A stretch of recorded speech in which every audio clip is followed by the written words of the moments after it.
안녕하세요.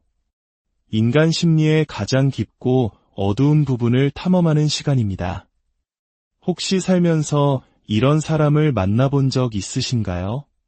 처음에는 세상 누구보다 매력적이고 카리스마 넘치지만 함께할수록 어딘가 모르게 등골이 오싹해지는 듯한 이협감을 느끼게 하는 사람. 오늘 우리는 바로 그런 위험한 매력 뒤에 숨겨진 진실, 악성 나르시시즘과 사이코패시에 대해 깊이 파고들어 보고자 합니다. 이 두 가지 성향은 종종 혼동되지만 그 본질과 위험성은 분명히 다릅니다. 이 지식을 이해하는 것은 우리 자신과 주변 사람들을 보호하는 첫걸음이 될 것입니다. 오늘 내용이 여러분께 도움이 된다고 생각하신다면 이 지혜를 주변에 공유해 주십시오.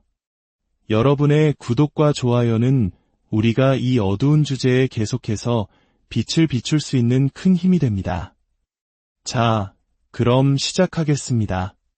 먼저 악성 나르시시즘이란 무엇일까요? 우리는 보통 나르시시즘이라고 하면 공감 능력의 부재, 과도한 특권의식, 끊임없이 타인의 인정과 관심을 갈구하는 모습, 그리고 피상적인 관계 등을 떠올립니다. 이것이 나르시시즘의 기본 골격이죠. 하지만 악성이라는 단어가 붙는 순간 이야기는 훨씬 더 어두워집니다. 악성 나르시시스트에게는 일반적인 나르시시스트에게서는 잘 보이지 않는 특징들이 추가됩니다. 바로 착취적인 성향, 교묘한 조종술, 그리고 강압적인 통제력입니다. 그들에게는 비열함과 잔혹함, 그리고 사람을 숨막히게 하는 위협적인 분위기가 있습니다. 우리가 드라마에서 흔히 보는 매력적이지만 서늘한 느낌을 주는 악역의 모습과도 닮아있죠. 악성 나르시시스트는 자신의 목적을 달성하고 연약한 자아를 보호하기 위해서라면 거짓말을 일상적으로 합니다. 심리학에서는 이들의 특징이 반사회성 인격장애, 즉 우리가 흔히 사이코패시라고 부르는 성향과 많은 부분을 공유한다고 봅니다. 타인의 필요나 안전을 의도적으로 무시하고 사람들을 자신의 이익을 위한 도구로 여기며 도덕적, 법적 규칙을 아무렇지 않게 어기거나 구부립니다. 그들의 삶을 움직이는 동기는 크게 세 가지로 요약할 수 있습니다. 바로 권력, 이익, 그리고 쾌락입니다. 그들은 타인을 통제하고 억압함으로써 권력을 얻으려 합니다. 돈이든 지위든 강압적인 리더십이든 수단과 방법을 가리지 않죠. 또한 자신의 쾌락을 타인의 감정이나 안전보다 항상 우선시합니다. 이 때문에 무분별한 성적 파트너를 찾거나 약물 남용, 쇼핑, 도박과 같은 중독적인 행동에 쉽게 빠져들기도 합니다. 어떤 사람들은 악성 나르시시스트를 강렬하다고 표현합니다. 권력과 쾌락이라는 목표에 거에 강박적으로 집착하기 때문입니다. 그리고 무섭게도 바로 이 점이 그들을 사회적으로 성공하게 만드는 원인이 되기도 합니다. 오직 돈을 버는 것에만 모든 것을 집중하여 큰 부를 이루는 사업가들 중 일부에게서 이런 모습을 발견할 수 있습니다. 또한 그들은 매우 공격적입니다. 이 공격성은 물리적인 폭력으로 나타나기도 하지만 모욕적인 언사, 분노의 표출, 잔인한 심리적 학대와 같은 형태로 더 자주 나타납니다. 당연하게도 그들의 파트너나 가족, 부하 직원 등 가까운 사람들이 학대의 대상이 될 가능성이 매우 높습니다. 흥미로운 점은 악성 나르시시스트에게서 편집증에 가까운 의심을 발견할 수 있다는 것입니다. 그들은 항상 다른 사람들이 자신을 해치려 하거나 자신에게 등을 돌릴 것이라고 믿습니다. 그래서 아무런 근거 없이 파트너의 외도를 의심하거나 동업자가 자신을 속이고 있다고 비난하는 일이 잦습니다. 아이러니컬하게도 부도덕하고 기만적인 행동을 하는 것은 바로 자기 자신임에도 불구하고 그들은 자신의 행동을 타인에게 투사합니다. 마치 자신이 너무나 많은 사람들을 이용하고 속였기 때문에 다른 모든 사람들도 자신에게 그럴 것이라고 가정하는 것과 같습니다. 그래서 컴퓨터나 집에 정교한 보안 시스템을 설치하고 스마트폰을 잠시도 자기 시야에서 벗어나게 두지 않죠. 화장실에 갈 때조차 스마트폰을 들고 가는 것은 그들의 특징적인 행동 중 하나입니다. 이러한 편집증적인 의심은 그들의 분노를 더욱 부채질합니다. 그들의 분노는 단순히 기분 나쁜 음모론 수준이 아닙니다. 자신을 해치려 한다고 잘못 믿는 사람에게 폭력적으로 분노를 표출할 수 있기 때문에 그들과의 관계는 언제 터질지 모르는 시한폭탄과도 같습니다. 심리학에서는 이러한 어두운 성격적 특성을 설명하기 위해 어둠의 3요소, 즉 다크 트라이어드라는 개념을 사용합니다. 이는 나르시시즘, 사이코패시, 그리고 마키아벨리즘으로 구성됩니다. 마키아벨리즘이란 자신의 피상적인 평판과 이익을 최우선으로 여기며 목적을 위해서라면 수단과 방법을 가리지 않는 교활하고 계산적인 성향을 말합니다. 악성 나르시시즘은 바로 어둠의 3요소가 가장 극명하게 결합된 형태라고 볼 수 있습니다. 그렇다면 이렇게 위협적이고 조종적인 사람들이 왜 매력적으로 보일 수 있을까요? 그들 역시 다른 나르시시스트들처럼 매우 매력적이고 카리스마가 넘칠 수 있기 때문입니다. 그들의 자신감과 두려움 없는 태도는 때로는 당당함과 용기로 비춰집니다. 이러한 모습은 안정감을 원하는 사람들에게 이 사람이 나를 지켜줄 것이라는 가짜 안정감을 심어줄 수 있습니다. 우리가 흔히 말하는 나쁜 남자, 나쁜 여자에게 끌리는 심리와도 맞닿아 있는 부분이죠. 또한 그들의 강렬한 접근 방식은 나에게 정말 푹 빠졌구나라는 착각을 불러일으킵니다.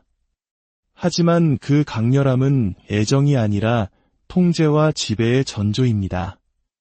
관계의 초기에 그들은 당신에 대한 정보를 수집하는 데 혈안이 됩니다. 당신의 약점, 당신을 기쁘게 하는 것, 당신을 슬프게 하는 것, 그리고 얼마 지나지 않아 그들은 수집한 모든 정보를 당신을 조종하고 통제하고 겁주는데 사용하기 시작합니다. 결국 그들과의 관계는 복종의 관계로 기결되기 쉽습니다. 그들의 분노에 대한 두려움, 혹은 그들이 원하는 대로 해주면 언젠가는 마음을 얻을 수 있을 것이라는 헛된 희망 때문에 많은 사람들이 그들의 뜻에 굴복하게 됩니다. 그들은 당신에게서 원하는 것을 모두 얻어낼 때까지 희망 고문을 하며 당신을 곁에 묶어둡니다. 그리고 더 이상 쓸모가 없어지면 양심의 가책 없이 당신을 버리고 고통 속에 내버려 둡니다.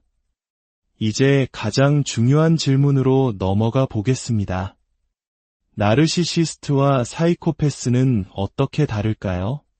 둘 다 끔찍한 관계를 만들지만 그 고통의 종류는 분명히 다릅니다. 사이코패스와의 관계는 한편의 공포 영화와 같습니다. 모든 진실이 드러났을 때 사람들은 자신이 비현실적인 경험을 했다고 느낍니다.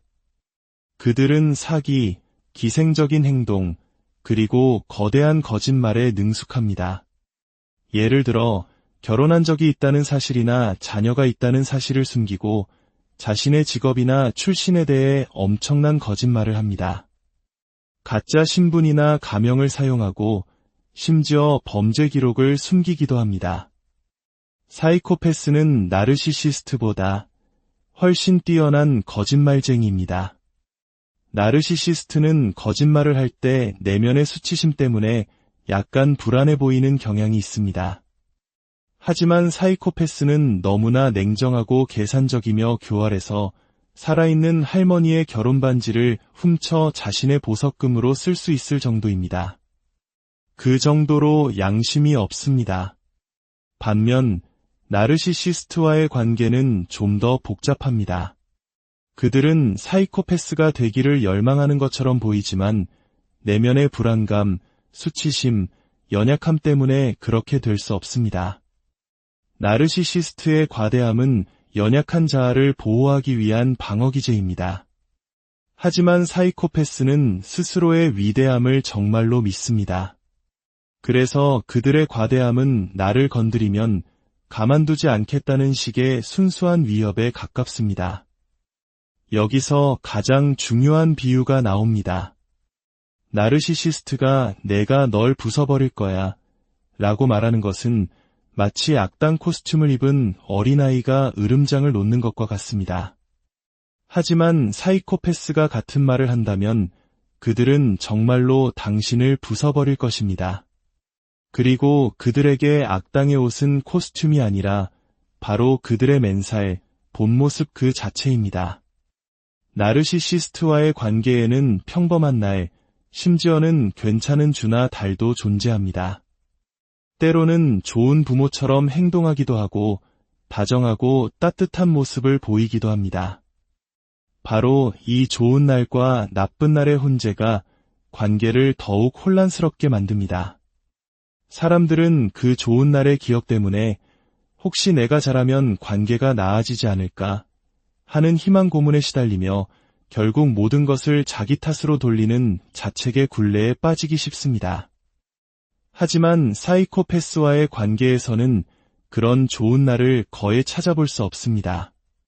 처음 만났을 때의 피상적인 매력을 제외하면 그들은 시종일관 차갑고 위협적입니다. 그 관계를 유지하는 유일한 연결고리가 있다면 그것은 종종 지배적이고 감정이 배제된 성적인 관계일 뿐입니다. 사이코패스와의 관계에서 느끼는 감정은 혼란보다는 순수한 공포에 가깝습니다. 차가운 이방인과 함께 살고 있다는 느낌, 그 자체죠. 그렇다면 나르시시스트가 시간이 지나면서 사이코패스로 진화할 수 있을까요? 결론부터 말씀드리자면 그럴 가능성은 거의 없습니다. 두 성향 사이에는 건널 수 없는 깊은 협곡이 존재하기 때문입니다. 나르시시즘의 근간은 불안정성과 연약함입니다. 그들은 비판에 민감하고 수치심과 죄책감을 느낄 수 있습니다. 물론 그 죄책감이 타인에 대한 공감에서 비롯된 것이 아니라 자신의 이미지가 나빠지는 것에 대한 두려움 때문일지라도 말입니다. 하지만 사이코패시에는 그런 연약한 내면이 없습니다. 그들은 죄책감이나 후회를 느끼지 못합니다. 나쁜 짓을 해도 그것이 왜 나쁜지에 대한 개념 자체가 희박합니다. 그저 자신에게 이익이 되고 자신의 힘과 지배력을 유지하는 데 도움이 되기 때문에 행동할 뿐입니다. 오히려 연구에 따르면 사이코패스는 나이가 들면서 어느 정도 누그러지는 경향이 있다고 합니다. 범죄를 저지르는 것도 에너지가 필요한 일이기 때문이죠. 물론 그들이 다정한 사람으로 변하는 것은 아니지만 위험성은 줄어들 수 있다는 것입니다. 이 두 성향의 교집합이 가장 뚜렷하게 나타나는 지점이 바로 앞서 설명한 악성 나르시시즘입니다.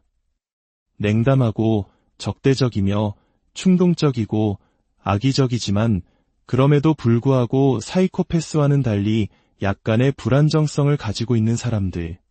이들과의 관계는 나르시시스트와의 관계보다는 차갑고 사이코패스와의 관계보다는 덜 계산적입니다. 결론적으로 나르시시스트와의 관계와 사이코패스와의 관계 중 어느 것이 더 힘들다고 말하기는 어렵습니다. 둘 다 끔찍하며 고통의 종류가 다를 뿐입니다. 나르시시스트와의 관계는 희망과 절망이 반복되는 롤러코스터 속에서 서서히 영혼이 파괴되는 경험이라면 사이코패스와의 관계는 언제 닥칠지 모르는 위협 속에서 하루하루를 공포에 떨며 살아가는 경험에 가깝습니다. 중요한 것은 이 두 가지 패턴의 본질적인 차이를 이해하는 것입니다. 나르시시즘의 핵심이 깨지기 쉬운 불안정한 자아에 있다면 사이코패시의 핵심은 양심의 완전한 부재에 있습니다. 이러한 심리적 패턴을 이해하는 것은 우리 자신을 보호하고 더 건강한 관계를 맺어가는 데 있어 필수적인 첫걸음입니다. 만약 당신이 이러한 관계 속에서 고통받고 있다면 그것은 결코 당신의 잘못이 아님을 기억하십시오. 당신은 전문적인 기만자에게 이용당했을 뿐입니다. 오늘 이야기가 여러분의 삶의 작은 등불이 되어 어둠 속에서 길을 찾는데 도움이 되기를 진심으로 바랍니다. 다음 시간에 더욱 깊이 있는 이야기로 찾아뵙겠습니다.